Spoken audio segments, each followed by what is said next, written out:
ઓમ નારાયણઃ પરો વ્યક્તાત્ અંડમવ્યક્તસંભવम् અંડસ્યાन्तस्त्वमे लोकाः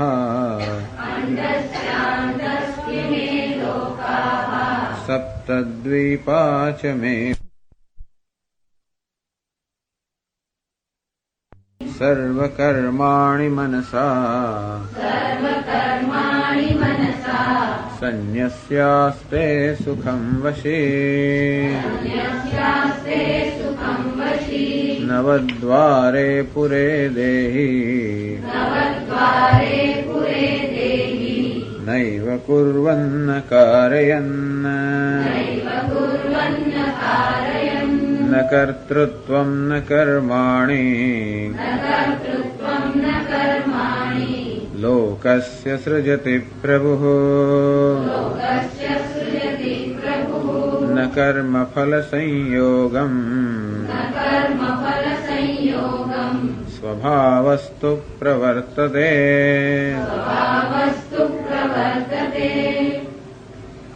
भगवान આગળ 13મા શ્લોકમાં કહ્યું કે નૈવ કુર્વન્ન કારયન દેહી નવદ્વારે પુરે દેહે સુખમ આસ્તે કે કંઈ પણ કર્મ કર્યા વગર કે કર્યા વગર આ જ્ઞાની પુરુષ સુખેથી નિવાસ કરે છે. બસ એ જ વસ્તુ સમજાવે છે આ શ્લોકની અંદર અને પછીના શ્લોકમાં પણ કે કેમ જ્ઞાની પુરુષ કંઈ કરતો પણ નથી અને કરાવતો નથી એમ કઈ દ્રષ્ટિએ કહેવામાં આવે છે. કારણ કે વાસ્તવમાં આત્મા કંઈ કરતો નથી અને કરાવતો નથી એને કારણે. તો જેનો દેહની અંદર આત્મભાવ છે એ તો બધું કરતો હોય ને કરાવતો હોય, કારણ કે દેહ ને ઇન્દ્રિયો કરતી હોય ને કરાવતી હોય. પણ આત્મામાં જેનો આત્મભાવ છે, કારણ કે આત્મા એ કરતો નથી અને કરાવતો નથી માટે જ્ઞાની કરતો નથી અને કરાવતો નથી. એવું નથી કે અત્યાર સુધી આત્મા કર્મ કરતો હતો અને હવે સંન્યાસ લીધો માટે આત્મા કર્મ કરતો બંધ થયો, એવું નથી. પરંતુ આત્મા જેને માની કર્મ કરે છે ત્યારે પણ આત્મા કર્મ નથી કરતો. તેથી આ જ્ઞાનથી જ સર્વ કર્મનો સંન્યાસ એ ગયા વખતે સમજાવ્યું કે સંન્યાસનો અર્થ આત્માનું જ્ઞાન. હું કર્મ કરું છું એક ભ્રમ છે અને ભ્રમની નિવૃત્તિ અર્થાત કર્મનો સંન્યાસ. કારણ કે પ્રભુ આ દેહનો જે સ્વામી છે એ પ્રભુ એટલે કે પરમાત્મા ન કર્તૃત્વમ સૃજતી એ કોઈને કર એમ કરીને કરવાની પ્રેરણા આપતો નથી. ન કર્માણી સૃજતી એ જાતે કોઈ વસ્તુનું સર્જન કરતો. ન કર્મફલ સંયોગમ કે ભાઈ કોઈ કર્મ કર્યું હોય એના કર્મની ફળ સાથે સંયોગ કરવાનો પણ એ નથી કરતો. કોણ ત્યારે કરે છે? સ્વભાવસ્તુ પ્રવર્તતે. આમાં માત્ર સમજાવવા માટે જ સ્વભાવ અર્થાત માયા અને આત્માને જાણે કે જુદા બતાવવામાં આવે છે. એવું જુદું હોઈ ના શકે. જયારે એમ કહીએ કે માયા બધું કરે છે ત્યારે ખરેખર તો માયા પોતે જળ હોવાને કારણે સ્વતંત્ર રીતે કશું કરી ના શકે. માયા કરે છે એટલે એમ કહે ઈશ્વર કરે છે. પણ આ ઈશ્વરનું જે પારમાર્થિક સ્વરૂપ છે એ પારમાર્થિક સ્વરૂપે ભગવાન કંઈ નથી કરતો, પરંતુ એ માયાને આશ્રય કરીને બધું જ કામ કરતા હોય છે. એટલે કશું કરતો હોય તો કરનાર એ જ છે. સ્વભાવનો અર્થ માયા કર્યો. એટલે આમ કહેવામાં જાણે કે માયા જુદી ના કરતી, જાણે કે માયા સ્વતંત્ર રીતે ના કરતો એવું જાણે કે આ શ્લોકમાં જણાય છે. પણ ખરેખર માયા સ્વતંત્ર રીતે કંઈ કરી ના શકે. અંતેથી એ માયા ઉપહિત ચૈતન્ય અર્થાત માયા સાથે જ સંયોજાયેલું ચૈતન્ય કે માયા દ્વારા જે કાર્યશીલ ચૈતન્ય એને આપણે ઈશ્વર કહીએ છીએ. એક જ બ્રહ્મનું બે નામ છે. એ જ બ્રહ્મને આપણે બ્રહ્મ કહીએ કે પરમાત્મા કહીએ, એ જ બ્રહ્મને આપણે ઈશ્વર કહેતા હોય છે. ઈશ્વર કોઈ જુદી વ્યક્તિ નથી. એને આપણે ઈશ્વર ક્યારે કહીએ? એ જ બ્રહ્મને જયારે આપણે જગતના કરતા પાલન કરનાર સર્જન કરનાર એ રીતે જયારે જોઈએ એ જ બ્રહ્મનું ઈશ્વર એવું નામ પડે. તો કેવી રીતે બ્રહ્મ જેનો પોતાનું કર્તૃત્વ કઈ નથી એ કેમ જગતનું સર્જન કરે, કેમ પાલન કરે, કેમ એનો લય કરે? તો કે માયા દ્વારા. અંતેથી હવે મશીન આજે નથી, નજર મશીન હોય તો તરત ખબર પડે કે પેલું આપણી પાસે એક પેલું સાઉન્ડ બોક્સ હતું, એની જાતે એમાંથી કઈ અવાજ ના આવે, પણ જેવું લાઇટની સામે ધરીએ કે બધો અવાજ નથી, એકદમ સંગીત આવવા માંડે. મ્યુઝિક બોક્સ, એ મ્યુઝિક બોક્સમાં બધું સંગીતની રચના છે, પણ જાતે કોઈ પ્રકારનું સંગીત એમાંથી ઉત્પન્ન ના થાય. અર્થાત પોતે જાતે સંગીત ઉત્પન્ન ના કરી શકે, પરંતુ જયારે સૂર્યના કે એવા પ્રકાશમાં મૂકવામાં આવે ત્યારે પ્રકાશની સન્નિધિ માત્રથી એમાંથી બધું સંગીત સરવા માંડે. હવે કોણ આ વગાડે છે તમે મને કહો, આ કોણ વગાડે છે? પેલું મ્યુઝિક બોક્સ વગાડે છે એ તો ના વગાડે, કારણ કે એ તો જડ છે. એ વગાડી શકતો હોત તો પ્રકાશ વગર વગાડી શકત. તો પ્રકાશ વગાડે છે એમ કહે, પ્રકાશ વગાડે છે એમ પણ ના, કારણ કે પ્રકાશ વગાડતો હોત તો મ્યુઝિક બોક્સ વગર જ વગાડત. કોણ કરે છે એ સમજાવવા માટે આપણે કહીએ કે મ્યુઝિક બોક્સ દ્વારા કાર્યશીલ થયેલો પ્રકાશ વગાડે છે. પ્રકાશ અને મ્યુઝિક બોક્સ એ બે જે છે એ બેનો જયારે સંયોગ થાય ત્યારે આ સંગીત બહાર પડે. જેમ આ પંખો, કોણ પંખો ફરે છે? તો કે ના, પંખો તો જળ હોવાને કારણે સ્વતંત્ર ન ફરી શકે. તો શું વીજળી ફરે છે? તો કે વીજળી પણ પંખા વગર ન ફેરવાઈ શકે. તેથી વીજળી અને પંખો એ બેનો જયારે સંયોગ થાય ત્યારે આ ફરે છે એમ કહેવાય. તેમ કોણ જગતનું સર્જન કરે છે? આ માયા જગતનું સર્જન કરે છે એમ તો ન કહેવાય, કારણ કે માયા પોતે જળ હોવાને કારણે એ કઈ એનામાં કર્તૃત્વ નથી. ત્યારે શું આ બ્રહ્મ બધું સર્જન કરે છે? તો કે ના, બ્રહ્મ પણ નથી કરતા, બ્રહ્મમાં કર્તૃત્વ જ નથી, કોઈ વિકાર જ નથી. તો નિર્વિકાર બ્રહ્મ જગતનું કારણ કઈ રીતે કહી શકાય? માયા દ્વારા. એટલે ભગવાન છે સ્વભાવસ્તુ પ્રવર્તતે, સ્વભાવનો અર્થ કર્યો માયા. એ માયાનો ભગવાન સાથે કયા પ્રકારનો સંબંધ છે? એ બ્રહ્મનો એક અંશ છે, બ્રહ્મ સાથે ઓતપ્રોત થયેલી છે, બ્રહ્મ સાથે જોડાયેલી છે. તો કે જોડાયેલી પણ છે અને જોડાયેલી નથી એમ પણ છે. એ બ્રહ્મથી જુદી છે તો જુદી નથી, અને એક છે એવું પણ નથી. આ બહુ જ બધું વિચિત્ર નહીં પણ એકદમ બહુ વિલક્ષણ વસ્તુ છે, વિચિત્ર વિલક્ષણ વસ્તુ છે. અને આમાં જ આપણે આખી જિંદગી ગોથા ખાયા જ કરતા હોય છે કે કેમ આમ થાય છે ને કેમ આમ નથી. બરોબર છે. જયારે આ શ્લોક આપણે સમજાવીએ કે ઈશ્વર કે આત્મા તો કંઈ કરતો નથી, કરાવતો નથી ને કર્મફળનું પણ દાતા નથી, ત્યારે તો પછી કોણ કરે છે? તો કે માયા કરે છે. એમ કરીને માત્ર સમજાવવા માટે, જાણે કે ઈશ્વર એટલે આત્મા અને માયા જુદા ન હોય એ તો ભગવાન કહે છે. અર્થાત માયાના આશ્રય વગર, એટલે કે માયાની ઉપાધિ વગર ઈશ્વર પરમાત્મા પણ કંઈ કરી ના શકે. પુરુષ અને પ્રકૃતિ બંનેનો સંયોગ થાય તો જ કોઈનું કાર્ય શક્ય બને. પુરુષ નિર્વિકાર હોવાને કારણે એમ કે પ્રકૃતિમાં જ બધો વિકાર છે, પ્રકૃતિ બધું કરે છે.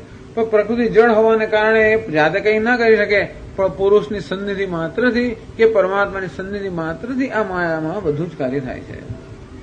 તો ભાવાર્થ એ છે કે આ બધું જયારે કાર્ય થઈ રહ્યું હોય, કર્મ થઈ રહ્યા છે, કોઈને કર્મની પ્રેરણા મળી રહી છે, કોઈને કર્મનું ફળ મળી રહ્યું છે, કોઈ કર્મનું ફળ ભોગવી રહ્યો છે, આ બધું થઈ રહ્યું છે. એ કોઈ ના નથી કહેતો. અને છતાં આ બધું થયું હોવા છતાં પણ ખરેખર આત્મા કાંઈ કરતો નથી. એના વગર શું ચાલે નહીં, પણ એ કંઈ કરતો નથી. એની સન્નિધિ વગર કંઈ ના થઈ શકે. અને છતાં જાતે એને કંઈ કરતો નથી, એનામાં કોઈ કર્તૃત્વ નથી. કેમ એવું કહેવાની પણ કેમ જરૂર પડે? એટલા માટે કે કર્તૃત્વ કંઈ કરવાનું ક્યારે બને? જયારે કંઈ કરવાની જરૂર હોય ત્યારે. જયારે એમ કહેવામાં આવે છે કે આત્મા નિર્વિકાર છે, એનો અર્થ એ થયો કે આત્મામાં કોઈ પ્રકારની ઉણપ નથી. આત્મા પૂર્ણ છે, અને પૂર્ણ હોય ત્યાં કોઈ પ્રકારની વિકાર, કોઈ ગતિ, કર્તૃત્વ કંઈ પણ નથી. આમ સ્વયં આત્મા કેવો છે? સર્વ વિકારથી રહિત જણાય છે. કેવો? બધો જ કર્મ કરતો જણાય છે. અત્યારે કોઈ પૂછે કે કોણ બધું કરે છે? તો કે દેહ તો ના કરે, તો જળ છે. મન બુદ્ધિ પણ જળ છે. એટલે કોણ કરે છે? તો કે આત્મા જ કરે, એવું કહેવાય. તો કે આત્મા કરે છે એ તો નિર્વિકાર છે, મળે કરી ના શકે. એટલે જયારે જે રીતે કહેવું હોય એ રીતે કહેવામાં આવતું હોય છે. ઘણી વાર એમ કહેવામાં આવે છે ઈશ્વર જ બધું કરે છે, આત્મા જ બધું કરે છે. એવું કેમ કહીએ છીએ? કારણ કે એની સન્નિધિ વગર કંઈ થઈ ન શકે એ દ્રષ્ટિએ કહીએ. જયારે બીજી વાર એમ કહેવાય છે આત્મા કંઈ કરતો નથી, એવું કેમ કહેવામાં આવે છે? કારણ કે એના સ્વયં, એના પોતાના દ્રષ્ટિબિંદુ કે એના સ્વરૂપથી કાંઈ એમાં વિકાર ન હોવાને કારણે કોઈ કર્તૃત્વ નથી. જો જેટલી સ્પષ્ટતા આપણે સમજીએ એટલું સારું. બધું કોણ કરે છે? તો કે આત્મા જ કરે છે એમ પણ કહેવાય. કેમ? કારણ કે એના વગર કશું થઈ ના શકે. અને છતાં આત્મા જ બધું કરે છે, તો કે કંઈ કરતો નથી. કેમ? સ્વયં એનામાં કોઈ પ્રકારનો વિકાર કે કર્તૃત્વ નથી. એક મહાન અદભુત વસ્તુ છે ને, કે કોઈ પ્રકારના વિકાર વગર, કોઈ પ્રકારના પ્રયત્ન વગર, કોઈ પ્રકારની પ્રેરણા વગર, કોઈ કશાય વગર જ બધું જ થાય છે. બસ આ એક રહસ્ય છે જીવનનું. અંતેથી સર્વ કર્મનું અધિષ્ઠાન હોવા છતાં પણ, સર્વ કર્મનો અવભાષક કે સાક્ષી હોવા છતાં પણ, સર્વ વસ્તુનો આધાર હોવા છતાં પણ એ વાસ્તવમાં પોતે કેવો છે? કોઈ પ્રકારના વિકાર વગર. નિર્ગુણમ સર્વેન્દ્રિય ગુણાભાસમ સર્વેન્દ્રિય વિવર્જિતમ અસક્તમ સર્વભૃતચૈવ નિર્ગુણમ ગુણભોક્તૃ છે. 13મા અધ્યાયમાં ભગવાન કહે છે સર્વેન્દ્રિય ગુણાભાસમ. આ સર્વ ઇન્દ્રિયોની અંદર જે આ બધા કાર્ય થઈ રહ્યા છે એ કાર્ય કોણ જાણે કે એ જ ઈશ્વર પરમાત્મા ના કરતો હોય. આમ સર્વ ઇન્દ્રિયો વડે કાર્યશીલ કોણ છે? તો કે એ જ આત્મા. સર્વેન્દ્રિય વિવર્જિતમ. વાસ્તવમાં કેવો છે? કોઈ પણ ઇન્દ્રિય રહિત. અસક્તમ સર્વભૃતચૈવ. એ સર્વને ધારણ કરનાર કોણ છે? એ જ પરમાત્મા. પોતે કેવો છે? અસક્ત અર્થાત કોઈ સાથે એની આસક્તિ, કોઈ સાથે સંગ નથી. નિર્ગુણમ ગુણભોક્તૃ છે. સર્વગુણ ભોગવનાર કોણ છે? જે કઈ થઈ રહ્યું છે એને ભોગવનાર કોણ? તો કે આત્મા. વાસ્તવમાં કયો? નિર્ગુણમ. બે દ્રષ્ટિ છે, એક વ્યવહારિક દ્રષ્ટિ અને બીજી પારમાર્થિક દ્રષ્ટિ. આપણે અત્યારે દ્રષ્ટિમાં શું? વ્યવહાર દ્રષ્ટિમાં છે. અને વ્યવહારને આપણે જોતા હોવાને કારણે જ આપણે એ પણ આવશ્યક થાય છે કોણ આ બધું કરે છે? વ્યવહાર તરફ જોઈએ કે આ બધું થઈ રહ્યું છે, આપણે કહીએ કે ઈશ્વર કરી રહ્યો છે, આત્મા કરી રહ્યો છે. આ કઈ દ્રષ્ટિ છે? વ્યવહારિક દ્રષ્ટિ. પરંતુ આત્માના સ્વયં સ્વરૂપ કેવું છે? તો કે કંઈ પણ કરતો એની સન્નિધિ માત્રથી આ પ્રકૃતિ કે માયા વડે સર્વ કાર્ય થઈ રહ્યા છે. એટલે કે છે સ્વભાવસ્તુ પ્રવર્તતે. અર્થાત આત્માની સન્નિધિ માત્રથી આ સ્વભાવ અર્થાત માયા સર્વ રીતે કાર્યશીલ છે.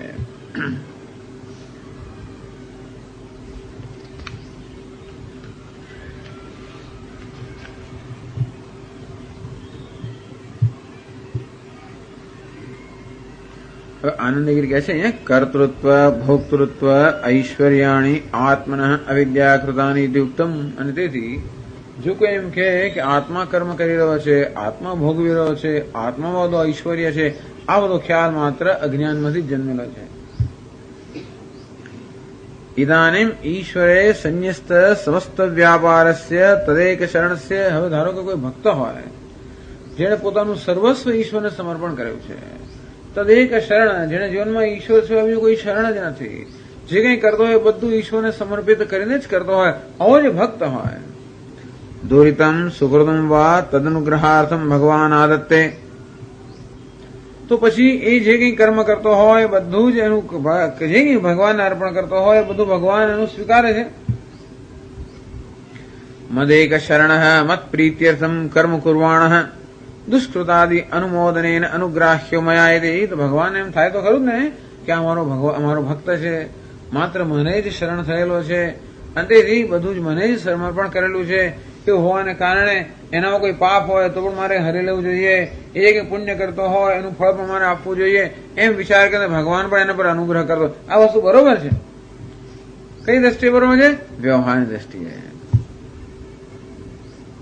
इति प्रत्यभाक्त्वादि इति आशंक्त्वाद इति आशंक्य सो भी परमार्थतः नास्ति. આ વ્યવહારનો અનુભવ બરોબર છે કે આપણે સત્કર્મ કરીએ ઈશ્વરનો આપણને અનુગ્રહ પ્રાપ્ત થાય, અને ઈશ્વર અનુગ્રહ કરેલા આપણે વિચારીએ કે ઈશ્વર વિચારતો હશે કે અમારો ભક્ત છે, મને શરણાગત થયેલો છે, અને માટે એને આ કર્મને અનુરૂપ ફળ આપવું જોઈએ, અને આ દુષ્ટ છે અર્થાત મારી આજ્ઞાનું ઉલ્લંઘન કરે. એની આજ્ઞા એટલે કે ધર્મ, આ ધર્મનો છેડછાડ ઉલ્લંઘન કરનાર છે, અને માટે એ સજાને પાત્ર છે. એમ કરીને કોઈના પર અનુગ્રહ કરતો હોય, કોઈનો નિગ્રહ કરતો હોય, આ પ્રકારનો વ્યવહાર આપણે જોઈએ છીએ દુનિયામાં થઈ રહ્યું છે, એમાં શંકા જ નથી. માણસ પુણ્ય કર્મ કરે તો એને એક અથવા બીજી રીતે આજે તો આવતીકાલે એને એનું પરિણામ મળતું હોય છે, અને માણસ પાપ કર્મ કરે તો પણ એનું પરિણામ આજે નહીં તો આવતીકાલે મળતું જ હોય છે. આપણો અનુભવ છે.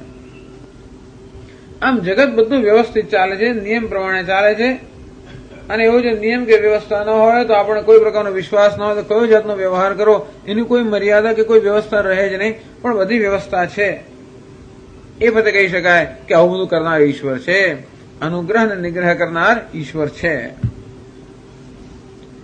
તો વ્યવહારની દ્રષ્ટિએ આપણે કહીએ કે આપણા પર અનુગ્રહ કોણ કરે છે?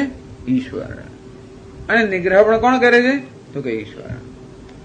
પણ એ પણ કઈ દ્રષ્ટિએ? આપણી દ્રષ્ટિએ. અર્થાત અજ્ઞાનને કારણે ઈશ્વર પર આ પ્રકારની વસ્તુનો આરોપ કરવામાં આવે છે કે એ કરે છે કે આપણે પુણ્ય અને પાપનું ફળ આપે છે. પરમાર્થતઃ નાસ્તિ અવિક્રિયત્વાત, પરંતુ પરમાર્થતઃ ઈશ્વર અને કે પરમાત્માના દ્રષ્ટિબિંદુથી એ કોઈના પર અનુગ્રહ કરતો નથી અને નિગ્રહ પણ કરતો નથી. આવું સાંભળીને આપણે બહુ દુઃખ થાય છે કે અરે ભગવાન આવો છે તો નહીં. એટલે આ શ્લોકો ગીતામાં એવા અટપટા શ્લોકો છે કે આપણે તો આખી જિંદગી જે રીતે વિચારતા આવ્યા હોઈએ અને રોજ સવારમાં પૂજા કરીએ અને નવડાવીએ અને બધું કરીએ, અને આપણે એને કહેતો કશું ધ્યાનમાં લેતો તો આપણે કેમ થાય કે આવું કેવું? હવે આટલું કરીએ ને શું કશું ધ્યાનમાં લેતો જ નથી? તો કે ધ્યાનમાં લીધાની એને આવશ્યકતા નથી, આપોઆપ બધું ધ્યાનમાં લેવાય છે. જે ધ્યાનમાં લે છે કોણ? એનું કમ્પ્યુટર. કોણ? તો કે માયા. જે કર્મ થઈ રહ્યો છે એ પણ માયાના સ્તરે થઈ રહ્યું છે અને માટે કર્મનું ફળ જે મળે છે એ પણ માયાના સ્તરે મળે છે. ખરેખર તો આ માણસ કર્મ કરતો નથી, એને તેથી પેલો કર્મનો ફળ આપનારો નથી. હું એમ માનતો હોઉં કે હું કર્મ કરું છું તો ઈશ્વર કર્મફળનો દાતા છે. તો વાસ્તવમાં જીવ કરનાર પણ નથી અને માટે ઈશ્વર કરાવનારે નથી અને કર્મનું ફળ આપનાર નથી. હવે આપણે પ્રશ્ન પૂછીએ કે કોણ આ કર્મ કરે છે? પ્રશ્ન પૂછીએ કોણ કરે? ધારો કે તમે કહો મેં આજે સવારે પૂજા કરી, મેં આટલું કર્મ કર્યું, મેં ઈશ્વરને આટલા રીઝવવા માટે આટલો પ્રયત્ન કર્યો. કોણે કર્યો?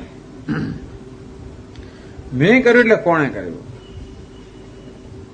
મેંનો શું અર્થ કરવાનો? આ દેહ કરવાનો, વાણી કરવાનો, મન, હું એટલે શું? તો પેલો સચ્ચિદાનંદ પરમાત્મા એ શું કર્મ કરે છે? એ તો અવ્યક્તોયમ અચિંત્યોયમ અવિકાર્યોયમ ઉચ્યતે. સચ્ચિદાનંદ પરમાત્મા સર્વદ નિર્વિકાર હોવાના કારણે એક કર્મ ના કરી શકે.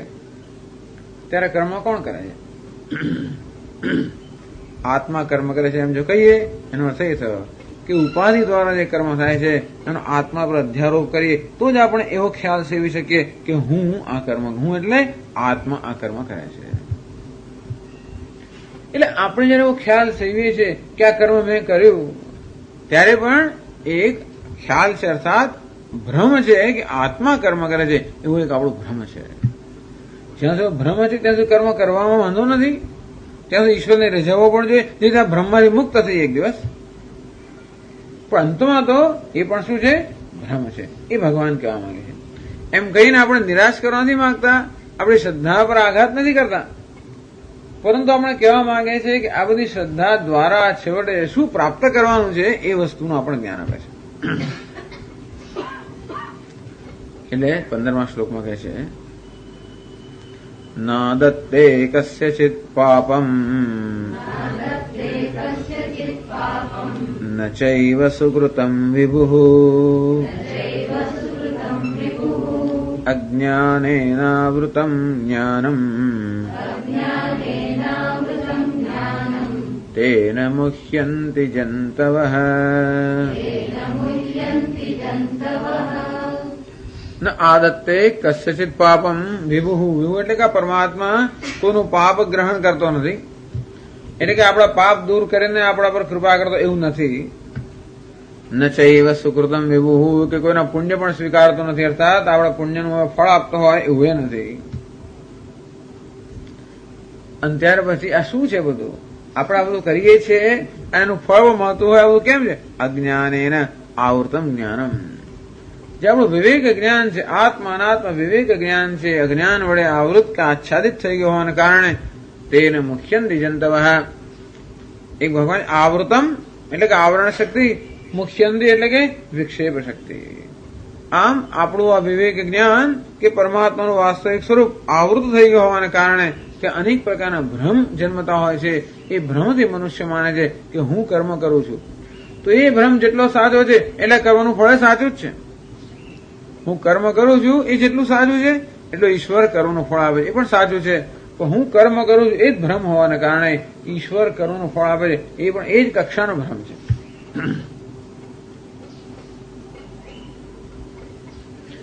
સમજાવે છે શંકરાચાર્યજી 156મા પાના પર છેલ્લી લાઈન. परमार्थतस्तु नादत्ते न च गृह्णाति भक्तस्यापि कस्यचित् पापं न चैव आदत्ते सुकृतं भक्तैः प्रयुक्तं विभुः न आदत्ते न च गृह्णाति અને વળી કંઈ ગ્રહણ નથી કરતો ભક્તસ્યાપી કસ્યચિત પાપમ ન ગૃહ્ણાતિ એમાં ભગવાન છે આપણે શું ભગવાનને પ્રાર્થના કરીએ ભગવાન મારું પાપ હરી લે આપણે એવી કે પાપને કારણે પાપ અર્થાત ભૂતકાળમાં જે કે આપણે એવા કર્મ કર્યા છે એને કારણે વર્તમાનમાં અનેક પ્રકારના અવરોધ આપણા માર્ગમાં આવતા હોય છે ભલે આપણા આધ્યાત્મિક માર્ગમાં અનેક અવરોધ આવતા હોય છે બહાર ને અંદર ના એ બધા અવરોધો એટલે આપણે માનીએ કે કોઈ પ્રકારના આપણે એવા દૂરિત હોવાને કારણે અવરોધ આવે એટલે ભગવાન રોજ પ્રાર્થના કરે ભગવાન તું આ અવરોધ દૂર કર ભગવાન તું આ પાપ હરી લે તો આ કહે છે કે એ પરમાત્મા તો કશું પાપ કોઈનું હરતો નથી અને પછી આપણે એને માટે કર્મ કરીએ આપણે સત્કર્મ કરીએ કે ભગવાન આવું કર્મ કરું છું અને મારે તું મારા પર અનુગ્રહ કર મારું અંતઃકરણ શુદ્ધ કર વગેરે ન ચૈવ સુકૃતમ વિભુ આદત્તે કોઈ સુકૃત એટલે સત્કર્મ પણ એ ગ્રહણ કરતો નથી ભક્તે પ્રયુક્તમ ભક્ત છે કે પુણ્ય કે જે કે સત્કર્મ એને જે કે પૂજા વગેરે જેને અર્પણ કરે એ કશું પણ એ સ્વીકારતો નથી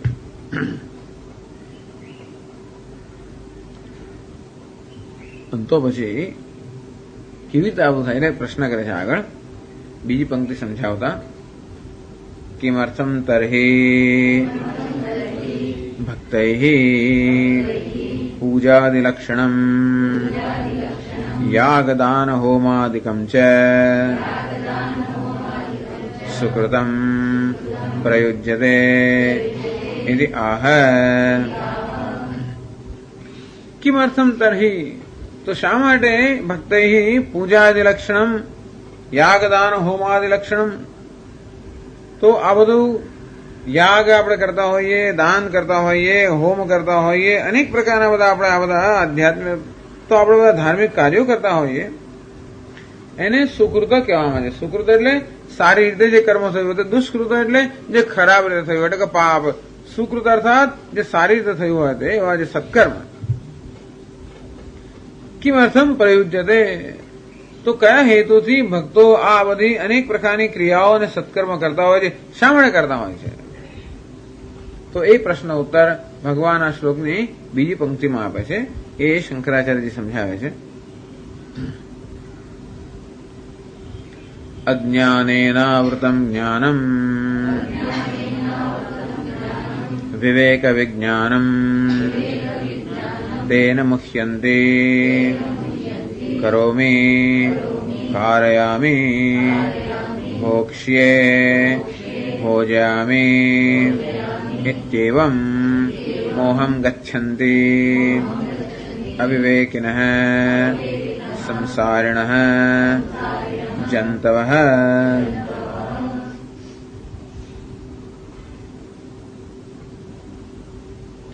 અજ્ઞાનેન આવૃતમ આવૃત આચ્છાદિત પડદો જેમ નાખી દે તેવી રીતે અજ્ઞાન વડે આપણા વિવેક વિજ્ઞાનમ જે વિજ્ઞાન જો બુદ્ધિને આવું જ્ઞાન હોત કે આત્મા અને અનાત્મા ત્યારે બુદ્ધિમાં શું થઈ ગયું છે આત્મા અને અનાત્મા બેને એક કરી નાખવામાં એકાકાર થઈ ગયા છે તો આત્મા અને અનાત્માને એક જ ગણવામાં આવતા હોવાને કારણે જે અનાત્મા છે ત્યાં પણ આત્મબુદ્ધિ છે અને જે આત્મા છે ત્યાં આગળ અલ્પ બુદ્ધિ છે એને કારણે આત્મા અને અનાત્માનો વિવેક ન હોવાને કારણે એ બંને જાણે કે જેવી રીતે લોખંડ અને અગ્નિ એક ઓતપ્રોત થઈ ગયા હોય અને આપણને એમ કે આ તો અગ્નિનો ગોળો છે અને તે રીતે આ ઉપાધિ અને આત્મા એક ઓતપ્રોત થઈ ગયા હોવાને કારણે આત્મા સર્વત્ર ઉપાધિમાં વ્યાપ્ત હોવાને કારણે આપણે એમ લાગે છે કે એક જ વસ્તુ છે અર્થાત આત્મા અને અનાત્મા બંનેને આપણે એક જ કક્ષામાં મૂકીએ છીએ બસ એટલું જ છે આત્મા અને અનાત્માની કક્ષા જુદા પ્રકારની છે પણ આપણે એમને એક જ કક્ષામાં મૂકીએ છીએ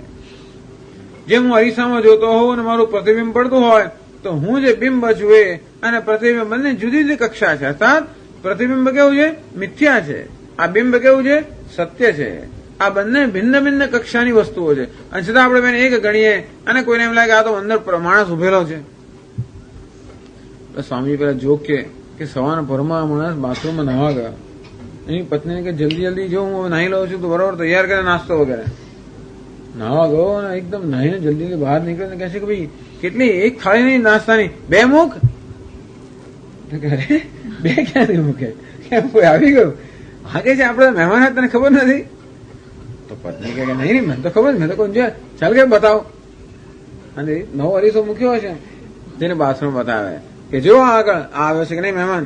ઓ 2 જણા આવે તમને, મને એમ કે 1 જણ આવ્યું છે. એની પત્ની કે છે આવું બધું ત્યારે થાય. ધારો કે માનીએ કે આ ખરેખર મહેમાન આવ્યા છે તો એનો અર્થ કે કઈ સત્તા છે? એ જુદા પ્રકારની સત્તા છે. મારે પ્રતિબિંબની સત્તા તો આપણે આ અજ્ઞાનથી આચ્છાદિત થઈ ગયું છે.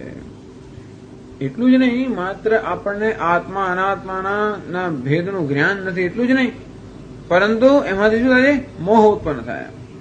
જેમ આપણા દોરડાનું જ્ઞાન છે તો ખરું જ, ઉપરથી જ્યાં દોરડું છે તે સાપનો મોહ ભ્રમ ઉત્પન્ન થાય, તેમ આત્મા જે શુદ્ધ છે એ તો આપણે નિર્વિકાર છે તો જ્ઞાન નથી, પણ જે આત્મા નિર્વિકાર છે ત્યાં અનેક પ્રકારના વિકારો આપણે અધ્યારોપિત કરીએ છીએ કે તેને મુખ્યંતી. બધા જંતુ અર્થાત સંસારી મનુષ્યો મોહ પામે છે. કેવી રીતે? કરોમી. કોઈ કહે કે હું કરી રહ્યો છું, આ શું છે? મોહ, ભ્રમ. મોહ એટલે ભ્રમ. કાર્યામી, કરાવી રહ્યો છું, એ પણ શું છે? ભ્રમ. ભોગશે, હું ભોગવી રહ્યો છું, એ પણ શું? ભ્રમ. ભોજયામી, કોઈને ભોગવાડાવું છું તો એટલે કે કોઈના ભોગનું કારણ બનું છું તો પણ શું? એ પણ ભ્રમ. ભોજયામી, એવું ગુજરાતીમાં બરોબર થતું નથી. ભોગવવું અને ભોગવાવું, કરવું અને કરાવવું, ભોગવવું, ભોગવાવડાવવું. હા, ભોગવવું, ભોગવાવડાવવું એટલું થાય. એટલે ભોગશે, ભોજયામી, આ બધા શું છે? ભ્રમ છે. આપણે ઘણા માનતા હોય આપણે કોઈ વખત કરાવીએ છીએ, એવો આપણો ખ્યાલ હોય છે, અને ઘણી વાર આપણે કોઈ વખત કરાવીએ અને કંઈ ખોટું થાય તો પણ આપણે નથી એવી લાગણી, ડંખ લાગતો હોય અપરાધની. આપણે ભોગવીએ અને કોઈના ભોગનું નિમિત્ત બનીએ તો મારે કારણે કોઈને કશું ભોગવવું પડે તો આપણે સુખ દુઃખ જન્મતું હોય છે. આ બધું સુખ દુઃખ ક્યાંથી જન્મે છે? આટલી 4 વસ્તુમાંથી. કરું છું, કરાવું છું. જો કરવામાંથી સુખ જન્મે અને દુઃખ જન્મે, કરાવીએ તો પણ સુખ જન્મે, દુઃખ જન્મે, ભોગવીએ તો પણ સુખ જન્મે કે દુઃખ જન્મે, અને કોઈના ભોગનું કારણ બની તો પણ સુખ જન્મે કે દુઃખ જન્મે.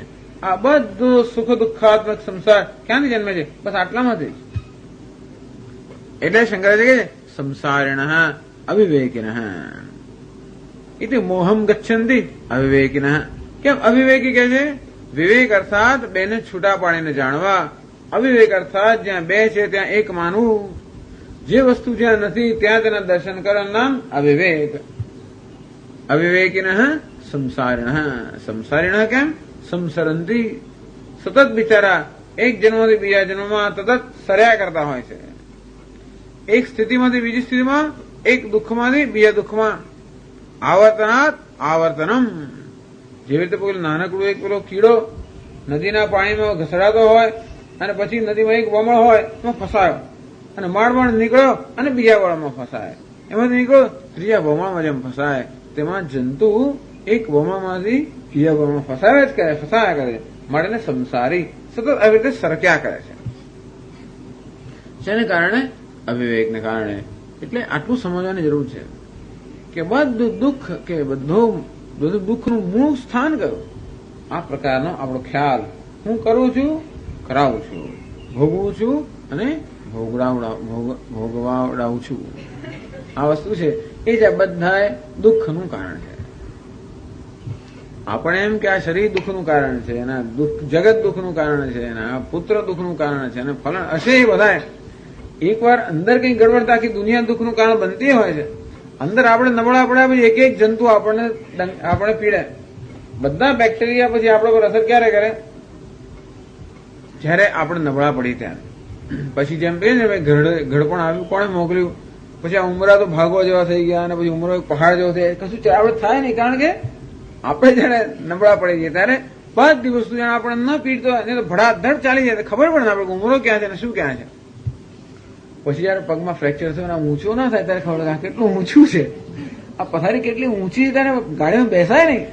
અત્યારે ખબર નહીં પડતી, પણ કારમાં ઊંચો કે પગ ઊંચો કે ના બેસાય, કોઈ કામને આમ કરે ત્યારે ખબર કે હા હા કેટલો વજન છે એની અંદર, આ કેટલું ઊંચું છે થાય છે ને. અને એનો અર્થ એ થયો કે બહારની બધી વસ્તુઓ દુઃખજનક છે ને, ના નથી. એટલે કે જગત આપણે દુઃખ નથી આપતું એવું નથી કહેવાનો ભાવ છે, પણ આ જગત પણ દુઃખદાયી ક્યારે બને છે? જ્યારે એ દુઃખનું મૂળ કારણ ક્યાંક આપણામાં છે. અને કયું કારણ છે? કરોમી કારયામી ભોગશે ભોજયામી. એ ખ્યાલ ક્યાંથી ઉત્પન્ન? એને ભ્રમ કહેવાય. ક્યાંથી ઉત્પન્ન થયો? આત્મા અકર્તા છે, અભોગતા છે. આત્મા સર્વ કર્તૃત્વ ભોગતૃત્વ મુક્ત છે. એવા આત્માનું જ્ઞાન ન હોવાને કારણે મનુષ્ય માને છે હું કરું છું અને કરાવું છું, અને તેથી એ સંસારનો અનુભવ કરે છે, મારે છૂટવા માંગે છે. અને તેથી એ ભગવાનને વિનંતી કરે, ભગવાન મારા આ પાપને દૂર કરો, ભગવાન મારા આ સત્કર્મને પુણ્યને ગ્રહણ કરો. એટલે શું કરે છે કે પોતાનામાં કર્તૃત્વ હોવાને કારણે એ પરમાત્મામાં વળી કારયતૃત્વનો આરોપ કરે છે. હું કરું છું અને ભગવાન કરાવે છે. એવી બધી જાત જાતની લખેલું છે વેદની અંદર. આગળ મેં વાંચ્યું હતું, એષવ સાધુ કર્મ કારયતિ તમ યમેભ્ય લોકેભ્ય ઉન્નિનિષતે. એષવ એવ અસાધુ કર્મ કારયતિ તમ યમ અધો નિનિષતે ઇત્યાદિ. એવું કહ્યું છે ક્યાંક ઉપનિષદની અંદર વેદમાં. એષવ એવ સાધુ કર્મ કારયતિ, કે કોઈની પાસે આ યમ એભ્ય લોકેભ્ય ઉન્નિનિષતે. ભગવાનને જયારે ઈચ્છા થાય કે આ જીવને આપણે કોઈ સારા લોકમાં પહોંચાડવો છે તો એની પાસે સારું કર્મ કરાવે છે. યમ તમ અધો નિનિષતે. ભગવાનની ઈચ્છા થાય કે આને અધોગતિ કરાવી છે તો એની પાસે ખરાબ કર્મ કરાવે છે. એટલે ભગવાન બેઠો બેઠો કોઈ પાસે સારા કર્મ કરાવે છે અને કોઈ પાસે ખરાબ કર્મ, એવું થઈ ગયું ને. જો આપણે એમ કહીએ કશું પણ કઈ પણ પ્રકારનું આવું કર્તૃત્વ ભગવાન પર આપણે આરોપિત કરીએ તો ભગવાન દોષિત જ ઠરે છેવટે.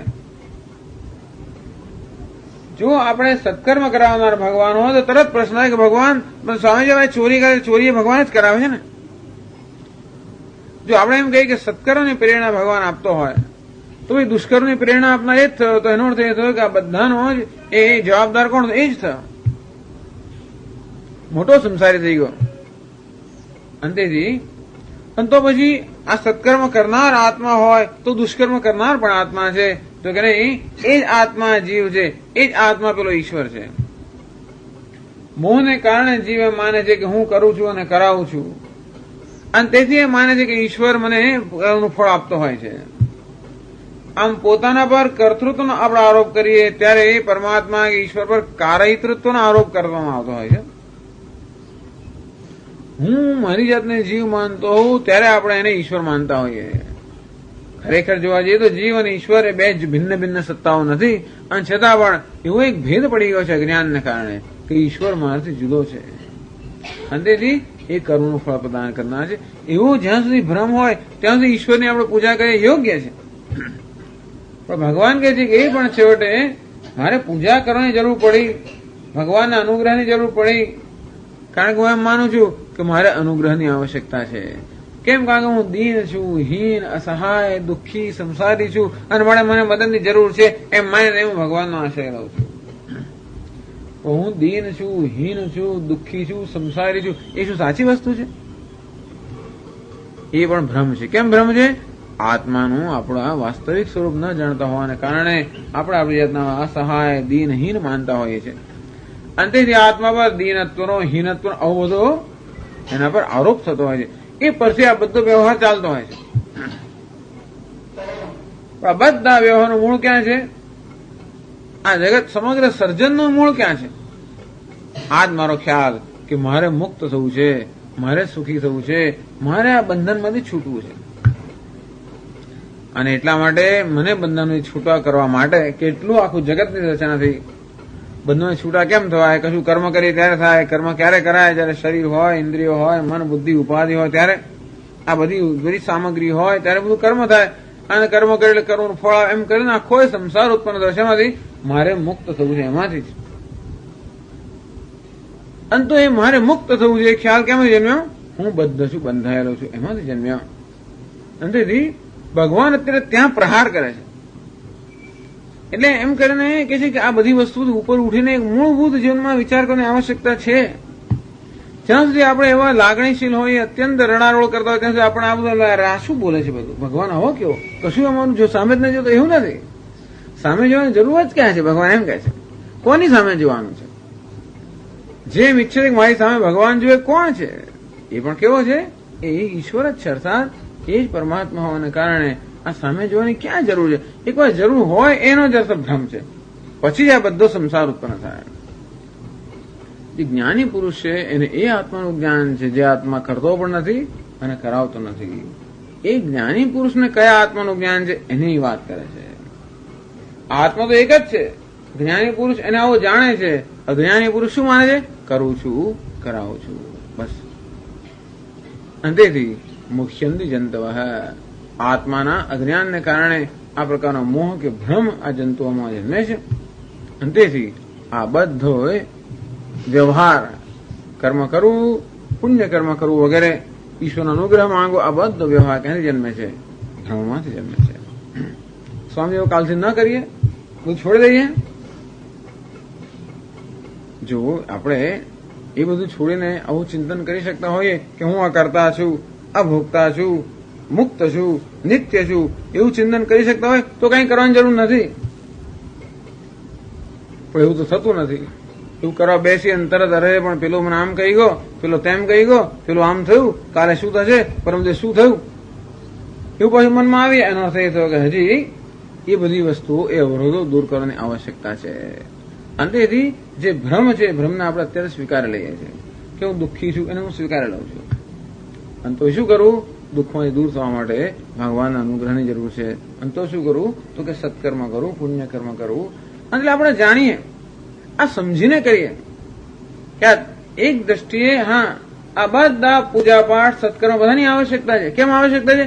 કારણ કે હજી મારું આ જે વાસ્તવિક જ્ઞાન છે એ વાસ્તવિક જ્ઞાનને પચાવવા માટે, કે એ જ્ઞાન એની અંદર નિષ્ઠ થવા માટે, કે સમજવા માટે પણ હજી મારું મન તૈયાર નથી.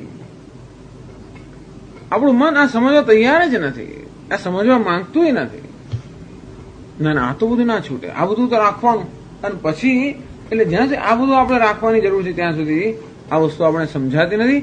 સમજાતી નથી એટલું જ નહીં, પણ આપણા મનમાં અનેક પ્રકારની ગૂંચવાડા જ ઉભા કરે છે. આ ઘણીવાર વેદાંત આપણે વસ્તુ સ્પષ્ટ કરવા બદલે અનેક ગૂંચવાડા ઉત્પન્ન કરે છે. તેથી આપણે જે કરતા હોઈએ એની પાછળ કયો ખ્યાલ છે સમજવાની જરૂર છે. અને તેથી જે પૂજા પાઠ કે ભક્તિ જે કંઈ કરતા હોઈએ એ બધાની આવશ્યકતા એટલા મળે છે કે આ ચિંતન માટે કે આ જ્ઞાનનો નિશ્ચય થવા માટે જે પ્રકારની માનસિક સ્થિતિની આવશ્યકતા છે એવી જ માનસિક સ્થિતિ આપણે પ્રાપ્ત ન થઈ હોય, એવો વૈરાગ્ય પ્રાપ્ત ન થયો હોય, અથવા એવો આપણા રાગ દ્વેષમાંથી મુક્તિ ન પ્રાપ્ત થઈ હોય ત્યાં સુધી એ રાગ દ્વેષમાંથી મુક્ત થવા માટે ઈશ્વરની જરૂર છે. આમ એ જ પરમાત્મા ઈશ્વર બનીને આપણા પર અનુગ્રહ કરતો આપણો જ આત્મા, પણ એના પર એની પાસે, કારણ કે આપણે એનાથી જાણે જુદા ના હોઈએ એવી જાતનો આપણે ખ્યાલ હોવાને કારણે એને જ આપણે પૂજા કરીએ છીએ અને એનો જ અનુગ્રહ માંગીએ છીએ, જેથી એ જ આ બધા રાગ દ્વેષ દૂર કરે અને જેથી એનું જ્ઞાન થાય. એ પણ બરોબર છે. એટલે ભગવાન કહે છે જે મારા ભક્તો સતત મારું ભજન કરતા હોય એના પર અનુગ્રહ કરે દે, એમનો અજ્ઞાનનું આવરણ હું દૂર કરું છું. એમ કરીને આવું જાણે ભેદ છે એમ સ્વીકારીને ભગવાન કહેતા હોય છે. અંતમાં આવો કોઈ પ્રકારનો ભેદ નથી. જીવ ખરેખર કરતો પણ નથી કે ઈશ્વર કરાવતો પણ નથી, પણ જે કરે છે એના ભ્રમને ધ્યાનમાં રાખીને કહે છે કે જાણે ઈશ્વર બધું ના કરાવતો હોય.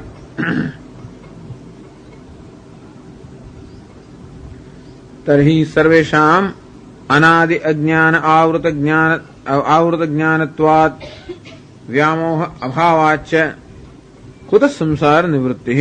અને તો પછી તો જેટલા જન્મ્યા છે બધા અજ્ઞાનથી આવૃત થઈને જન્મ્યા છે, બધાની અંદર આ મોહ તો છે જ. અને તો પછી કેવી રીતે સંસાર મુક્ત થવાય? એનો અર્થ એ થયો કે કશું કર્મ કરીને સંસારથી મુક્ત થવાનું નથી, કે જે કર્મ કરતા હોઈએ, ભલે સત્કર્મ કરતા હોઈએ, તે પણ જે બ્રહ્મ કે અવિવેકમાંથી જન્મતો હોવાને કારણે અવિવેકમાંથી જન્મનારું કર્મ અવિવેકને દૂર ના કરી શકે, ગમે તેટલું સારું હોય તોય પણ. અંતેથી કર્મથી શું થાય? આ વસ્તુ સિદ્ધિર વિચારેણ ન કિંચિત કર્મ કોટિભિઃ ચિત્તસ્ય શુદ્ધયે કર્મ નસ્તુ વસ્તુ ઉપલબ્ધે. શંકરાચાર્યજી કહે છે ચિત્તસ્ય શુદ્ધયે કર્મ. આ કર્મ ચિત્તને શુદ્ધ કરવા માટે છે. અને તેથી આવશ્યકતા છે કે આપણા જીવનમાં એવું કર્મ હોવું જોઈએ જેથી આપણી અશુદ્ધિઓ દૂર થાય. પરંતુ એ ચિત્તને શુદ્ધ કરવાનું કર્મ પણ શામાંથી જન્મ્યું છે? અવિવેકમાંથી જન્મ્યું હોવાને કારણે એ અવિવેકમાંથી જન્મેલું સત્કર્મ પણ અવિવેકને દૂર ના કરે. તો અવિવેકને દૂર કોણ કરે? વિવેક જ દૂર કરે. અંતેથી છેવટે આપણે વિવેક પ્રાપ્ત કરવાનો છે જ. કયો વિવેક? આત્મ અનાત્મ વિવેક. પણ એ વિવેક પ્રાપ્ત કરવા માટે એ રાગ દ્વેષ રહિતની મનની સ્થિતિ પણ આવશ્યક હોવાને કારણે એ રાગ દ્વેષમાંથી મુક્ત થવા માટે ઈશ્વરને આપણે પ્રાર્થના કરીએ કે ભગવાન આ રાગ દ્વેષમાંથી મુક્ત કર. પરંતુ છેવટે શું દૂર કરવાનું છે? અવિવેક દૂર કરવાનો છે. અને કેમ એ અવિવેક દૂર થાય? ભગવાન 16મા શ્લોકમાં એ સમજાવે છે. જ્ઞાનેન તુ તદજ્ઞાનમ યેષાં નાશિતમાત્મનઃ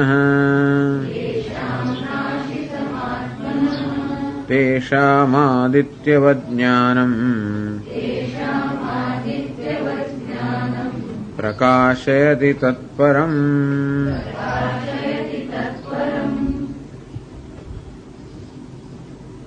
જ્ઞાનેન તું એટલે કે પરંતુ ભલે જે કોઈ જન્મ્યો છે મનુષ્ય જંતુ છે, સંસારી છે કે મોહ લઈને જ જન્મ્યો છે, અને છતાં પણ યેષામ તત અજ્ઞાનમ જ્ઞાનેન નાશિતમ, જે એવા અધિકારી પુરુષો છે જેમનું અજ્ઞાન આ વિવેક જ્ઞાન વડે નષ્ટ થઈ ગયું છે, તેષામ આદિત્યવદ જ્ઞાનમ પ્રકાશયતિ તત્પરમ, અત્યારે જે મોહને કારણે આ આત્માનું વાસ્તવિક સ્વરૂપ આચ્છાદિત થઈ ગયું છે, એ મોહનું આવરણ દૂર થાય એટલે આત્માનું વાસ્તવિક સ્વરૂપ પણ આપણને પ્રકાશિત થાય છે. આત્મા પ્રકાશિત થતો નથી, આત્મા પ્રકાશિત થયેલો જ હોય છે, પણ આત્મા વિશે પેલો ભ્રમ હોવાને કારણે આત્માનું વાસ્તવિક સ્વરૂપ પ્રકાશિત થતું નથી. તમે વિચાર કરો, જેવી રીતે સામે દોરડું પડ્યું હોય અને આપણે ત્યાં સર્પનો ભ્રમ થતો હોય તોય પણ ખરેખર ત્યાં શું દોરડું જ છે, અને ખરેખર જે પ્રકાશ રહ્યો હોય કોણ છે? દોરડું જ છે. એટલે આપણે માટે સર્પ પ્રકાશ છે, ત્યાં ખરેખર શું ત્યાં પ્રકાશ રહ્યો છે? દોરડું જ. તો કેમ એ દોરડું ત્યાં આગળ હોવા છતાં અને દોરડું જ સ્પષ્ટ ત્યાં આગળ પ્રકાશિત થતું હોવા છતાં પણ કેમ આપણે દેખાતું નથી? કારણ કે આપણા મનમાં ભ્રમ જન્મ્યો છે કે આ સર્પ છે. અંતેથી પેલા દોરડાને કઈ વસ્તુ આચ્છાદિત કરે છે? કઈ વસ્તુ એ દોરડાને ઢાંકે છે? દોરડાને ઢાંકવા માટે ત્યાં આગળ કોઈ એવી ચાદર બાદર લગાવેલી નથી, પણ છતાં દોરડાને કઈ વસ્તુ આપણી દ્રષ્ટિથી ઢાંકે છે? આ ભ્રમ, આ સર્પ છે. એ પ્રકારનો ભ્રમ જે છે એ જ માત્ર દોરડાના વાસ્તવિક સ્વરૂપને ઢાંકે છે. જ્ઞાનેન, રજ્જુના જ્ઞાનથી જયારે આ જ્ઞાન, રજ્જુનું અજ્ઞાન દૂર થઈ ગયું ત્યારે આપોઆપ એ જ્ઞાન થાય આ તો દોરડું છે. એ શું થાય? જ્ઞાન આપણામાં થયું. એ જ્ઞાન દોરડાને પ્રકાશિત કરે છે. ખરેખર તો ભલે સુરત પ્રકાશિત કરતો હોય છતાંય પણ આપણે શું કહીએ? આ જ્ઞાન દોરડાને પ્રકાશિત કરે છે. કયું જ્ઞાન? આ દોરડું છે, આ રજ્જુ છે. આ પ્રકારનું જ્ઞાન પેલા રજ્જુને પ્રકાશિત કરે છે. બેટરીથી નહીં, પરંતુ અત્યાર સુધી ત્યાં બેટરી હોવા છતાં અને પ્રકાશ હોવા છતાંય પણ જ્યાં સુધી આપણા મનમાં ભ્રમ હોય કે આ તો સર્પ છે, ત્યાં સુધી એ દોરડું ત્યાં હોવા છતાં પણ આપણે માટે પ્રકાશ નથી, આપણે માટે સર્પ જ પ્રકાશ છે, જેને કારણે ભય અને અનેક પ્રકારની બીજી બધી મુશ્કેલીઓ ઉત્પન્ન થાય છે. અને જયારે એ દોરડાનું વાસ્તવિક જ્ઞાન થાય અને આપણે જ્ઞાન થાય આ તો દોરડું છે, અને ત્યારે શું થાય છે? પેલું આ જ્ઞાન, મારી આ વૃત્તિ કે મારું જ્ઞાન આ દોરડું છે એ પેલા દોરડાને પ્રકાશિત કરે છે. બીજું દ્રષ્ટાંત આપીએ તો જેમ પેલો 10મો છોકરો એ શું કરે છે? શોધી રહ્યો છે. કોને શોધી રહ્યો છે? દસમાને શોધી રહ્યો છે. દસમો ક્યાં ખોવાઈ ગયો છે? દસમો શું થઈ ગયો છે? આચ્છાદિત થઈ ગયો છે. દસમો ઢંકાઈ ગયો છે, આચ્છાદિત થઈ ગયો છે. શેના વડે? અજ્ઞાન વડે. વિચાર, આટલો મોટો સાજો સમૂહ ઉભો હોવા છતાં પણ નથી. કેમ નથી? એનામાં ભ્રમ જન્મ્યો, દસમો ખોવાઈ ગયો છે. હું દસમો નથી. આ પ્રકારના ભ્રમને કારણે પેલો દસમો ઢંકાઈ ગયો છે. બરોબર ને?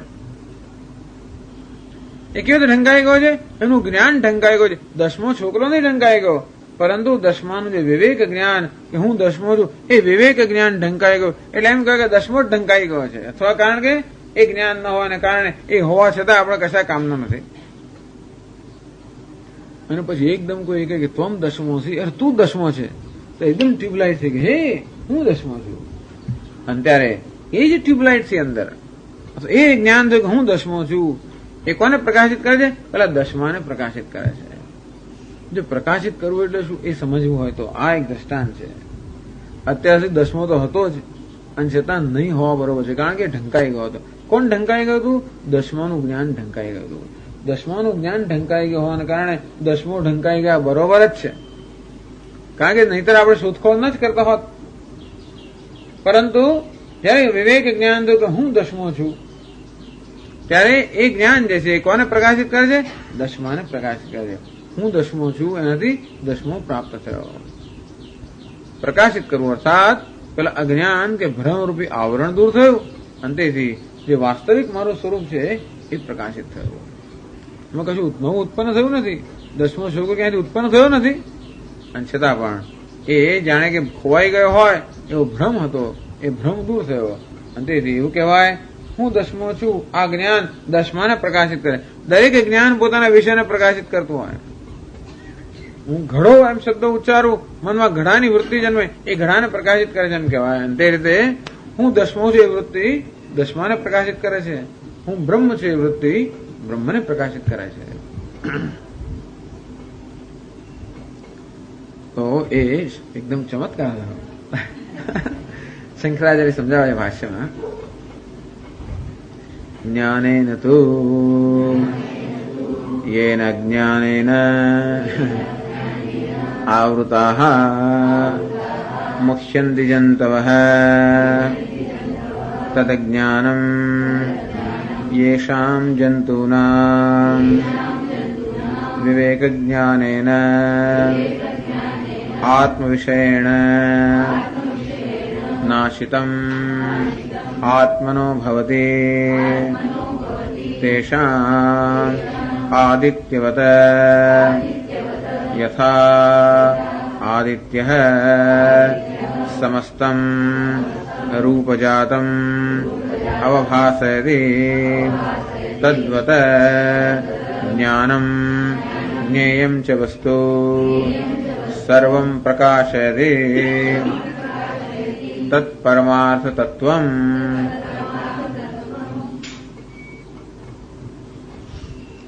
જ્ઞાનેન તુ, એટલે પરંતુ જ્ઞાનેન જ્ઞાન વડે,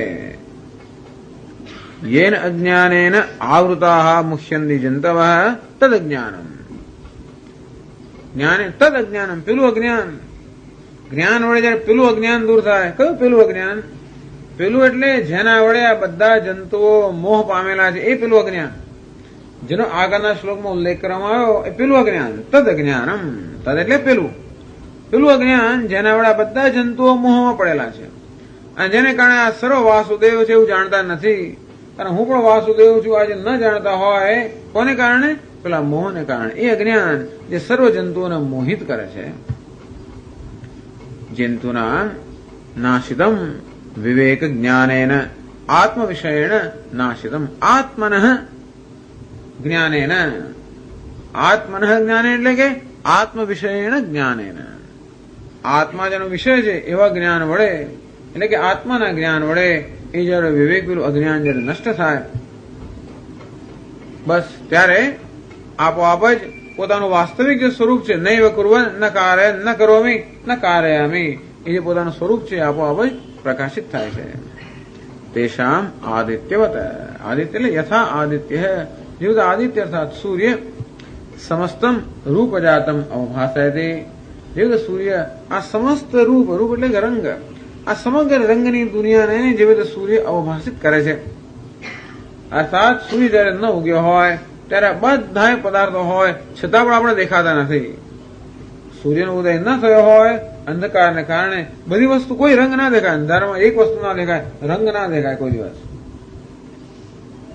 નહીં તો પછી પેલો ફ્લોરોસન ને એ બધું હોય તો જુદી વાત છે, પણ એ તો કારણ કે એમાં એક બીજો કેમિકલ હોય છે, જે પછી એમાં એક પ્રકાશ હોય છે, એ પ્રકાશ હોવાને કારણે દેખાય, પણ અંધકાર હોય ત્યાં રંગ ના દેખાય. અંધકાર શું કહે છે? બધાએ રંગને ઢાંકી દે છે. રંગને ઢાંકી દેવાના કારણે રૂપ પણ ઢંકાઈ જાય છે.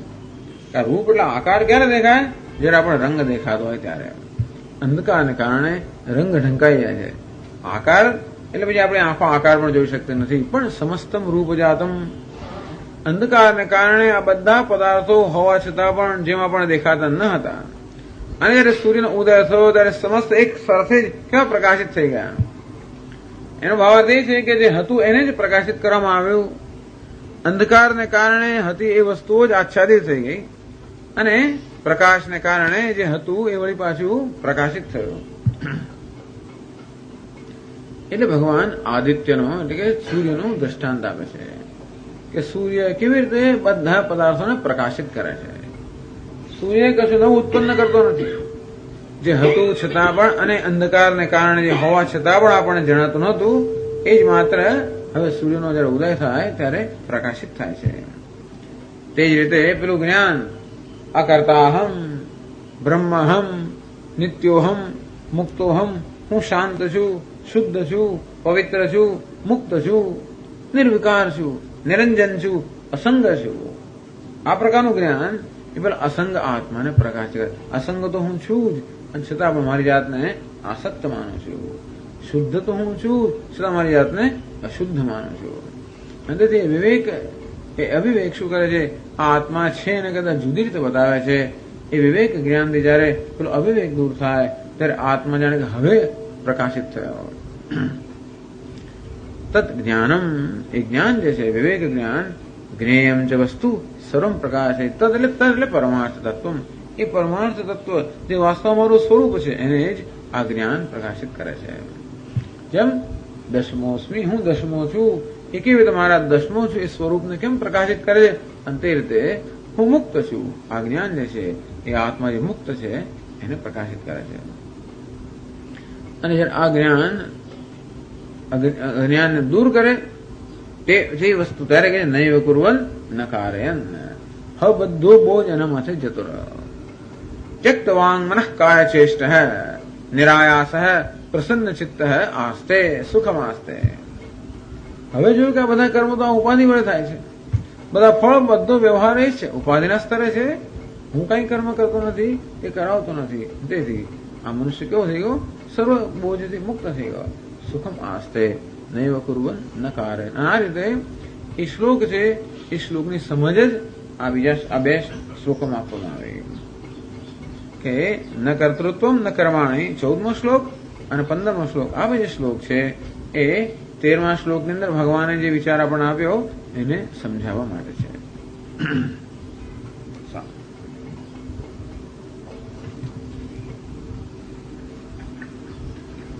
ઓમ પૂર્ણમદ પૂર્ણમિદં પૂર્ણાત પૂર્ણમુદચ્યતે પૂર્ણસ્ય પૂર્ણમાદાય પૂર્ણમેવાવશિષ્યતે. ઓમ શાંતિ શાંતિ શાંતિ. શંકરં શંકરાચાર્યં કેશવં બાદરાયણં सूत्रभाष्यकृतौ वन्दे भगवन्तौ पुनः पुनः. ईश्वरो गुरुरात्मेति मूर्तिभेदविभागिने व्योमवद्व्याप्तदेहाय दक्षिणामूर्तये नमः. ॐ शान्ति शान्ति शान्तिः. हरि ओम श्री गुरुभ्यो नमः. हरि ओम. सप्त सप्तद्वीपा च मेदिनी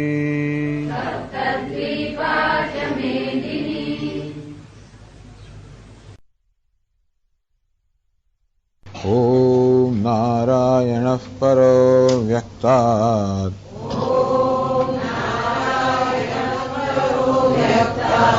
अण्डमव्यक्तसम्भवम् अण्डस्यान्तस्त्विमे लोकाः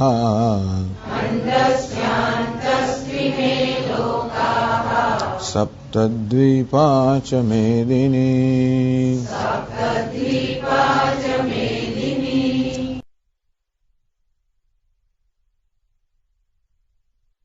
न कर्तृत्वं न कर्माणि लोकस्य सृजति प्रभुः न कर्मफलसंयोगम् स्वभावस्तु प्रवर्तते न दत्ते कस्यचित् पापम् न चैव सुकृतं विभुः अज्ञानेनावृतं ज्ञानम् तेन मुह्यन्ति जन्तवः ज्ञानेन तु तदज्ञानम् येषां नाशितमात्मनः तेषामादित्यवत् ज्ञानम् प्रकाशयति तत्परम्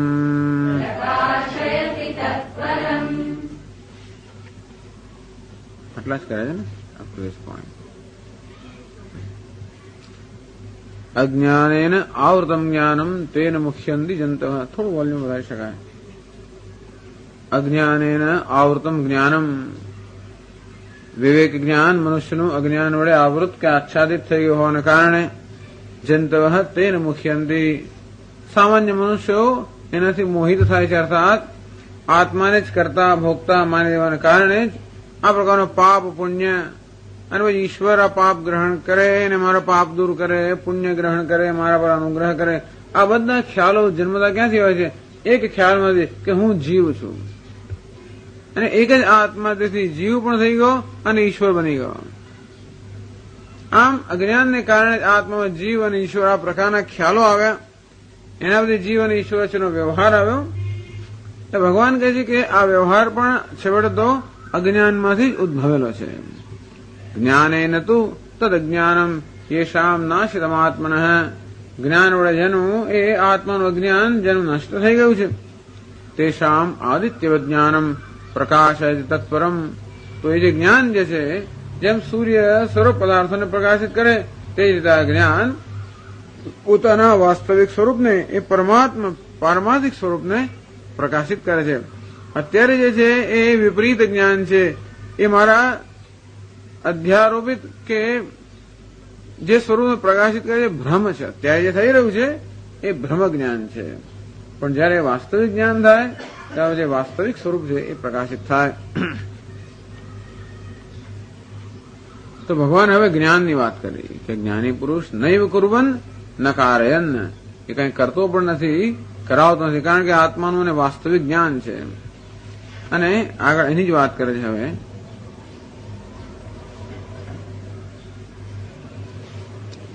કે વિદુષામ વિવિધિષૂણામ ચ અંતરંગાણી વિદ્યા પરિપાક સાધનાની ઉપદિદિક્ષુ આ ભગવાન હવે પછીના શ્લોકમાં જ્ઞાન પરિપાક સાધનાની પોતાના જ્ઞાનને પરિપક્વ બનાવવા માટે કયા પ્રકારના સાધન જોઈએ એનો પણ ઉપદેશ કરે છે વિદ્વાનનું વર્ણન કરતી વખતે વિવિધિષુ કે જે જ્ઞાનનો સાધક છે જિજ્ઞાસુ છે પોતાના જ્ઞાનને પરિપક્વ બનાવવા માટે કયા પ્રકારના સાધનો હોવા જોઈએ એ અંતરંગ સાધનોનો પણ ભગવાન 17મા શ્લોકમાં નિર્દેશ કરે છે 17મા શ્લોકમાં જે જ્ઞાની છે એ જ્ઞાનીનું વર્ણન કરતા કરતા જોડે જોડે જે જિજ્ઞાસુ છે એને પણ કયા પ્રકારના મૂલ્યોનું પાલન કરવું જોઈએ એની પણ ભગવાન વાત કરે છે. 17મા શ્લોકમાં કહે છે, તદ્બુદ્ધયસ્તદાત્માનઃ તન્નિષ્ઠાસ્તત્પરાયણાઃ ગચ્છન્ત્ય પુનરાવૃત્તિમ જ્ઞાનનિર્ધૂતકલ્મષાઃ.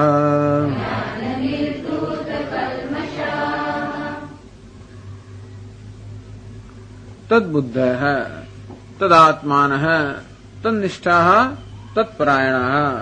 આ બધામાં તત્ શબ્દનો અર્થ બ્રહ્મ થાય. તદ્બુદ્ધયઃ જેની બુદ્ધિ પણ બ્રહ્મમાં છે, તદ બુદ્ધિ જ્ઞાન બ્રહ્મ વિષયનું છે. તદાત્માનઃ જેઓ બ્રહ્મને જ આત્મા જાણે છે. તન્નિષ્ઠાઃ જેઓ બ્રહ્મમાં જ નિષ્ઠ છે. તત્પરાયણાઃ બ્રહ્મ જેનું પરમ પુરુષાર્થ ગંતવ્ય છે. જ્ઞાન નિર્ધૂત કલ્મષાઃ જ્ઞાનને કારણે જેનું કલ્મશ એટલે કે પાપ નષ્ટ થઈ ગયું છે. ગચ્છન્તિ અપુનરાવૃત્તિમ એ લોકો અપુનરાવૃત્તિમ ગચ્છન્તિ અર્થાત જેમને કોઈ પુનરાવૃત્તિ થતી નથી, અર્થાત ફરી પાછા એ લોકો આ સંસારમાં જન્મ લેતા નથી.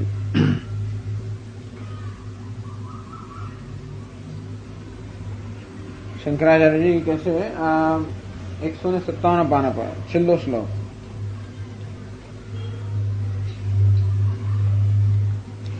યત પરમ જ્ઞાનમ પ્રકાશિતમ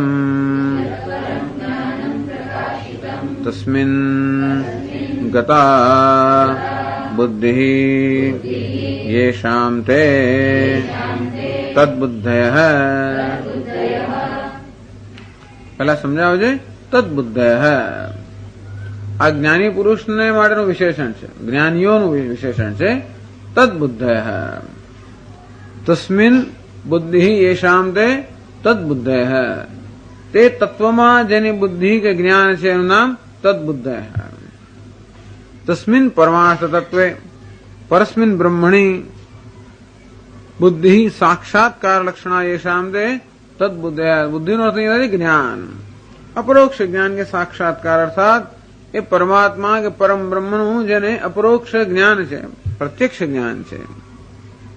બાહ્યમ વિષયમ અપોહ્ય ગતા બુદ્ધિ તો એની અંદર જેની બુદ્ધિ નિષ્ઠ છે, એની બુદ્ધિ જેમાં જે મનુષ્યોની કે જે જ્ઞાની પુરુષોની બુદ્ધિ એ પરમ બ્રહ્મમાં કેન્દ્રિત છે. એવું ક્યારે બને? બાહ્યમ વિષયમ અપોહ્ય બહારનો જે વિષય છે અર્થાત બહારના વિષયોનો ત્યાગ કરીને, અર્થાત જેમની બુદ્ધિ કે જેમનું મન આ બહારના વિષયોમાંથી નિવૃત્ત થઈ ગયું છે અને એ મન કે બુદ્ધિ જે આત્મા બ્રહ્મમાં જ નિષ્ઠ છે. પહેલો આ ગુણ કયો કે જ્ઞાનમાં નિષ્ઠા ક્યારે પ્રાપ્ત થઈ શકે? જ્યારે આપણું મન બીજા બધા વિક્ષેપમાંથી મુક્ત હોય. અને વારંવાર વેદાંતમાં એક મુખ્ય વિક્ષેપની વાત કરવામાં આવે છે. કયા પ્રકારનો વિક્ષેપ? તો કે બહારના વિષયોનો વિક્ષેપ. કેમ બહારના વિષયોનો વિક્ષેપ હોય? વિષયો પ્રત્યે રાગ અને દ્વેષ હોવાને કારણે. કોઈ પ્રત્યે આપણને આકર્ષણ હોય, કોઈ પ્રત્યે દ્વેષ હોય. આ બંને વસ્તુ આપણી બુદ્ધિને વિષયો તરફ જ ખેંચી રાખે છે. આમ જગતના વિષયો પ્રત્યે જે રાગ દ્વેષ છે એ આપણી બુદ્ધિને વિષયો પ્રત્યે ખેંચી રાખે છે.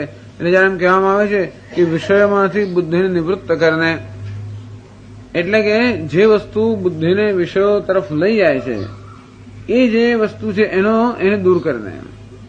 તો એ કયું છે વસ્તુ જે આપણને વિષયો તરફ લઈ જાય છે? તો કે રાગ અને દ્વેષ. તેથી વિષયો પ્રત્યેના રાગ દ્વેષમાંથી જેની બુદ્ધિ નિવૃત્ત થઈ ગઈ હોવાને કારણે જેની બુદ્ધિ કેવી છે?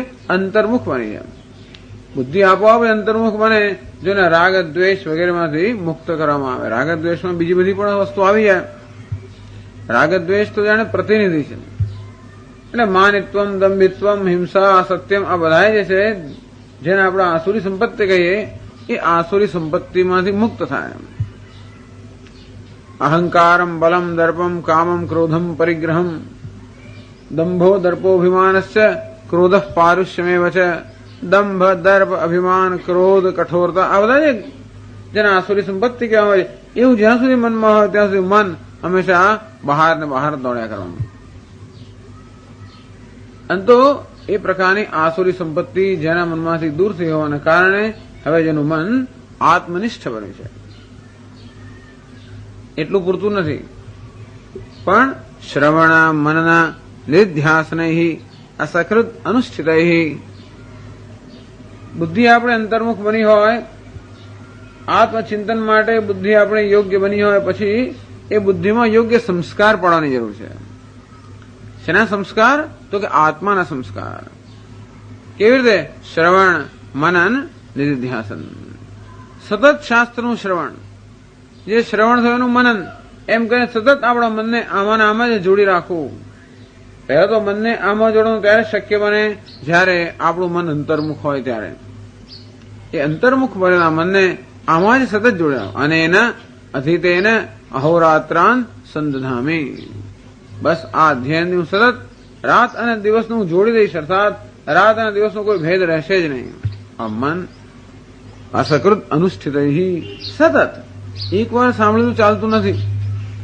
એક વાર શ્રવણ, એક વાર મનમાં તો સાંભળી લીધું, સાંભળ્યું તો કઈ વાત નહીં. અસકૃત અનેક વાર આ શ્રવણ મનન નિધિધ્યાસનના અભ્યાસથી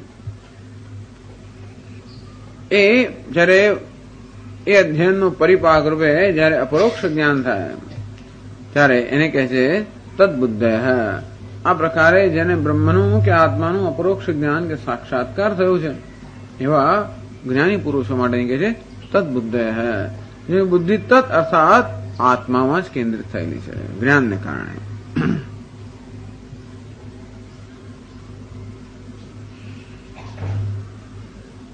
પછી કહે છે કે તો એનો અર્થ એવો થયો કે જ્ઞાની પુરુષ એક જ્ઞાતા છે અને બ્રહ્મ એ જ્ઞાનનો વિષય છે.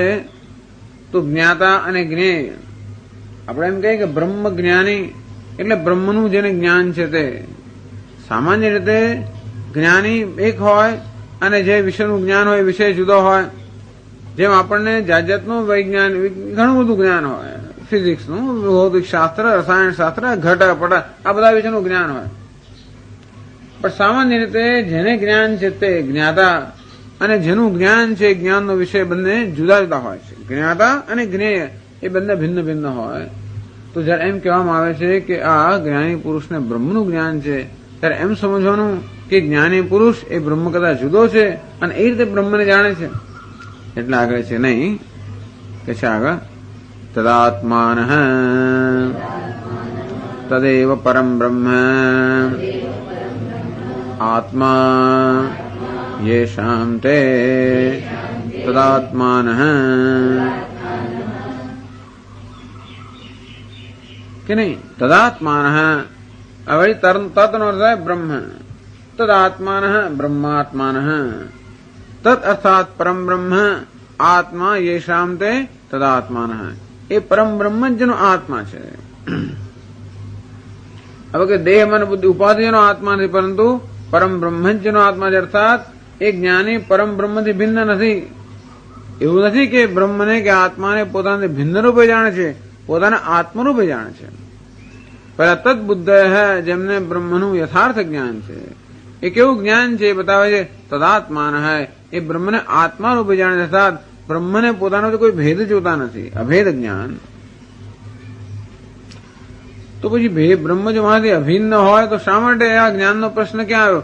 કારણ કે અજ્ઞાનને કારણે હું માનું છું કે મારાથી ભિન્ન છે. અજ્ઞાનને કારણે માણસ માને છે કે બ્રહ્મ કે ઈશ્વર મારાથી જુદો છે, અને તેથી એ જુદો નથી. એ પ્રકારનું અભેદ જ્ઞાન તદાત્માન.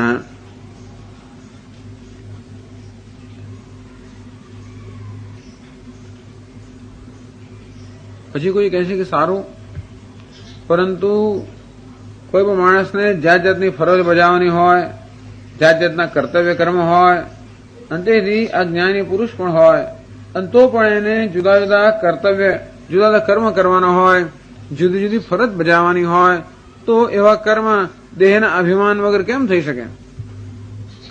એટલે એ જ્ઞાની પુરુષને પણ અનેક પ્રકારના કર્મ કરવાનો હોય કે હજી બધું બહુ સિદ્ધ કરવાનું, પ્રાપ્ત કરવાનું હોય. ધારો કે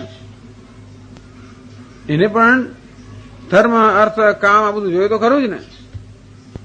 એટલે એવો એક પ્રશ્ન કે એને પણ આ બધા વ્યવહારના કર્મ કરવાનો હોય, જેથી એ કર્મ દ્વારા કંઈક હજી સિદ્ધ કરવાનું હોય, અને તેથી એ કર્મ કરવા માટે તો એને આ દેહ સાથે વડે અભિમાન જોડવું જ પડે. અને તો કેવી રીતે બ્રહ્મમાં નિષ્ઠા થઈ શકે? એવો એક પ્રશ્ન કરીને કહે છે तन्निष्ठा निष्ठा अभिनिवेशः तात्पर्यम् सर्वाणि कर्माणि सन्न्यस्य ब्रह्मणि एव अवस्थानम् येषां ते तन्निष्ठाः એમ નિષ્ઠા કોઈ કરવામાં નથી, નિષ્ઠા ક્યાં છે? બ્રહ્મમાં છે. નિષ્ઠાનો અર્થ સમજાવે છે અભિનિવેશ. અભિનિવેશ એટલે કે આસક્તિ. તાત્પર્યમ અર્થાત તત્પરતા, એમાં જ એને જે પર છે. એટલે કે સર્વાણી કર્માણી સંન્યસ્ય બ્રહ્મણી એ અવસ્થાન મેષામ તે તન્નિષ્ઠા. સર્વ કર્મનો ત્યાગ કરીને માત્ર બ્રહ્મમાં જ જે લોકો નિષ્ઠ છે એને કહેવાય છે તન્નિષ્ઠા. બધું એનો ત્યાગ કેવી રીતે થાય? કંઈક હજી સિદ્ધ કરવાનું હશે ને એમને, પણ એમણે કેવું બધા કર્મનો ત્યાગ કર્યો? બ્રહ્મમાં નિષ્ઠ ક્યારે થઈ શકે? જયારે બધા જ કર્મનો ત્યાગ કર્યો ત્યારે. પણ બધા કર્મનો ત્યાગ કોણ કરી શકે? હજી માણસ તો કહી જ ના શકે. કઈ ને કઈ પ્રાપ્ત કરવાનું હોય, મેળવવાનું હોય, કઈ પુરુષાર્થ સિદ્ધ કરવાનો હોય, તો કેવી રીતે માત્ર બધા કર્મનો ત્યાગ કરીને બ્રહ્મમાં નિષ્ઠ બેસી રહે? તો ભાઈ થશે શું એનું? એવું થાય ને આપણને. એટલે આગળ કહે છે તત્પ્રાયણાશ્ચ તદેવ પરમ અયનમ પરાગતિઃ યેષાં ભવતિ તે તત્પરાયણાઃ કેવલ આત્મરતયઃ ઇત્યર્થઃ. તો કઈ તત્પરાયણાઃ તદેવ બ્રહ્મ પરમ અયનમ. અયન એટલે કે ધ્યેય. અયનનો અર્થ આશ્રય અથવા અયનનો અર્થ ધ્યેય. પરાયણમ એટલે પરમ અયનમ, પોતાના જીવનનું પરમ ધ્યેય. તત એટલે કે બ્રહ્મ જ છે. આમના જીવનનું ધ્યેય પણ શું છે? બ્રહ્મ. અર્થાત જીવનનો પુરુષાર્થ કયો? કઈ વસ્તુ એ લોકો જીવનમાં સિદ્ધ કરવા માંગે? તો કે બ્રહ્મને સિદ્ધ કરવા માંગતા હોવાના કારણે એ લોકોને બીજા કોઈ કર્મની આવશ્યકતા નથી. બ્રહ્મ પ્રાપ્ત થયું હોવાને કારણે હવે કોઈ પુરુષાર્થ એમનો અધૂરો રહી નથી ગયો. અર્થાત બધા જ પુરુષાર્થ એમને સિદ્ધ થઈ ગયા. એતદ બુદ્ધ્વા બુદ્ધિમાન સ્યાત કૃતકૃત્યસ્ય ભારત. જે જ્ઞાન પ્રાપ્ત કરીને મનુષ્ય કૃતકૃત્ય બની ગયો. આમ કૃતકૃત્ય અર્થાત જે કે કરવાનું હતું બધું જ થઈ ગયું. એટલે કોઈ પુરુષ